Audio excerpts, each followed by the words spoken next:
Hey, hari ini saya punya penerbangan yang panjang dan melelahkan. Tapi duduk 10 jam di kelas ekonomi bukan satu-satunya tantangan. Saya lagi diare. Tidak, cuma bercanda. Ini lebih menyebalkan dari itu. Saya harus melewati sistem keamanan bandara. Bagaimana kalau kamu ikut denganku? Dan kita akan lihat cara kerjanya dari dalam. Nah, saya baru tiba di bandara dan keluar dari taksi. Dan ada beberapa tipe keamanan bandara yang harus dilalui. Hal pertama yang terlihat setibanya di terminal adalah pendeteksi logam yang menggunakan sistem elektromagnetik. Mungkin kamu pernah melaluinya ratusan kali di mall, bioskop, atau stadion. Ini adalah pemeriksaan keamanan yang pertama dan yang paling dasar.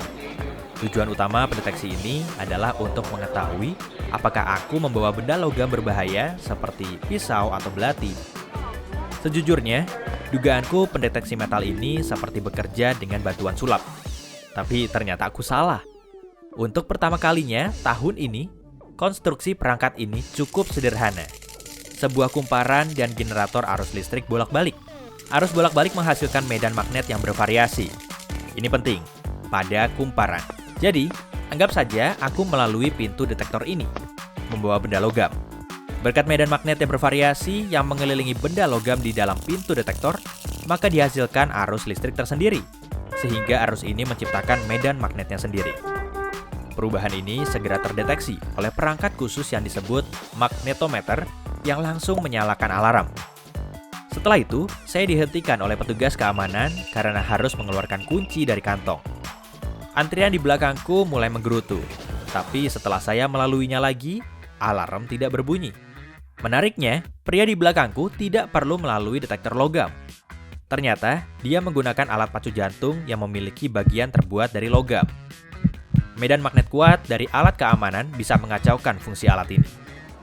Oh ya, kemudian saya pergi ke meja check-in untuk menaruh bagasi. Aku memang tidak lihat, tapi setauku, setelah melalui konveyor, pemindai sinar X yang cukup kuat akan memastikan koperku tidak menimbulkan ancaman keamanan. Ada dua tipe pemindai sinar X. Salah satunya akan memindai tas. Sedang yang lainnya berada di pemeriksaan keamanan akan memindai tubuhku. Tapi, karena koper lebih tahan terhadap radiasi daripada tubuhku, maka intensitas kedua pemindai ini pun berbeda. Jadi, saat bagasiku berada di dalam pemindai bandara, alat ini melepaskan sinar X. Sinar ini menembus koper, dan beberapa terserap oleh barang yang ada di dalamnya. Di saat yang sama, ruang kosong, meskipun aku tak yakin ada ruang kosong di dalam koperku, tidak dapat menahan sinar X. Itu sebabnya gelombangnya hanya melalui ruang kosong tanpa mengubah intensitas. Setelah memindai koper, gelombang sinar X mengenai detektor berbentuk pelat. Setelah itu, gelombang-gelombang ini akan melalui detektor kedua. Tapi, material yang ada di antara kedua detektor ini tidak dapat dilewati oleh gelombang berenergi lemah. Itu sebabnya, hanya gelombang berenergi tinggi yang mencapai detektor kedua. Setelah itu, hasil dari kedua detektor dibandingkan, dan gambar digital pun muncul. Di dalam gambar ini, petugas dapat melihat bentuk benda-benda dalam koper. Terlebih lagi, material yang berbeda menunjukkan bayangan yang berbeda. Misal, logam dan kaca lebih gelap, sedangkan pakaian, makanan, dan plastik lebih cerah. Saya sudah menaruh bagasi check-in, dan sudah siap melalui pemeriksaan keamanan. Saya juga akan dipindai dengan sinar X. Tapi, pada kasus ini, intensitas gelombangnya bisa diukur. Selain itu, sinar X ini tidak melalui tubuhku, tapi hanya memindai permukaannya saja. Itu sebabnya, prosedur ini lebih tidak berbahaya daripada pemindai koper. Gelombang sinar X tidak menembus tubuh, sehingga aku tidak terpapar radiasi yang lumayan besar. Saya cukup beruntung melalui pemindai gelombang milimeter. Satu hal yang harus kamu tahu tentang pemindai manusia di bandara. Ada dua tipe. Beberapa di antaranya menggunakan teknologi gelombang milimeter, dan yang lain bekerja dengan teknologi sinar X backscatter. Pemindai backscatter perlu mengambil dua gambar dari depan dan belakang. Sedangkan pemindai gelombang milimeter hanya mencitrakan gambar 3D. Tak diragukan lagi, pemindai gelombang milimeter lebih aman karena energi radioaktifnya lebih tidak berbahaya. Akhirnya selesai. Saya sudah melalui semua pemeriksaan dan pemindai keamanan. Sekarang saatnya memulai bagian paling ditunggu-tunggu, berburu di toko bebas pajak. Tapi, meskipun kita sudah tahu cara kerja keamanan bandara sekarang, aku yakin bisa tetap mengejutkanmu. Berikut ini beberapa fakta mengejutkan tentang keamanan di bandara. Kucing adalah salah satu ancaman terbesar bagi bandara. Tidak, bukan seperti Andrew Lloyd Webber. Ada beberapa hal yang lebih tidak disukai administrasi keamanan transportasi daripada kucing yang marah. Masalahnya, anjing menganggap petugas yang mengelusnya hanyalah orang asing yang menyukainya. Tapi, coba lakukan pada kucing. Kamu mungkin akan pergi dengan tangan tergores. Dan, jika kucing nakal tiba-tiba lepas, bukan hanya sulit menangkapnya kembali, tapi juga akan menyebabkan pelanggaran keamanan jika belum diperiksa. Jika ditanya, kebanyakan orang akan menjawab tempat terkotor di bandara adalah gagang pintu, kamar mandi, atau lantai. Tapi, mereka bisa saja salah, karena jumlah bakteri terbesar bersarang pada baki keamanan. Ingat, antrian panjang penumpang yang menyentuh baki, mengangkatnya, meletakkan sepatu, tas, dan semua barang di dalam kantongnya. Tak heran jika baki di pemeriksaan keamanan terbukti lebih kotor dari toilet di bandara.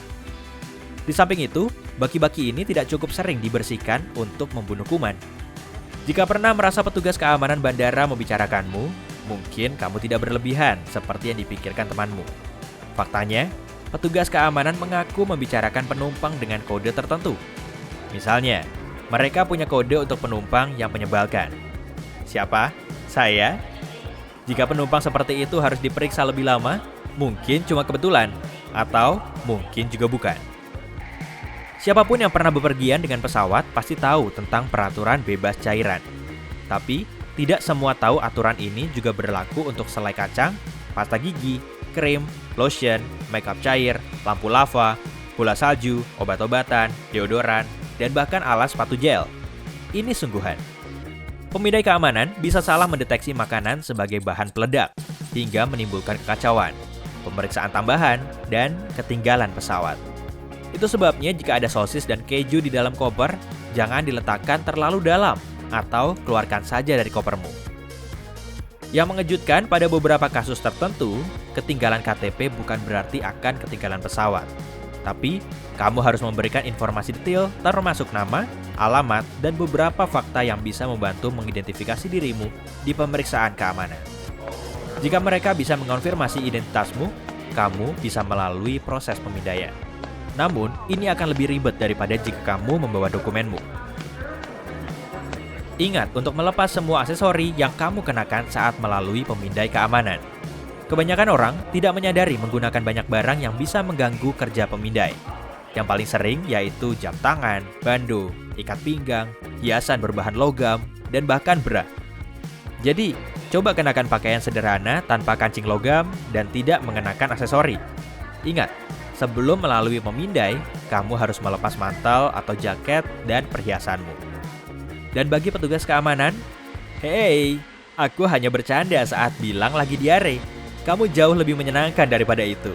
Jadi, jangan tersinggung. Pak? Pak? Oh, tidak. Hey, jika kamu belajar hal baru hari ini, tekan tombol suka pada video dan bagikan dengan temanmu.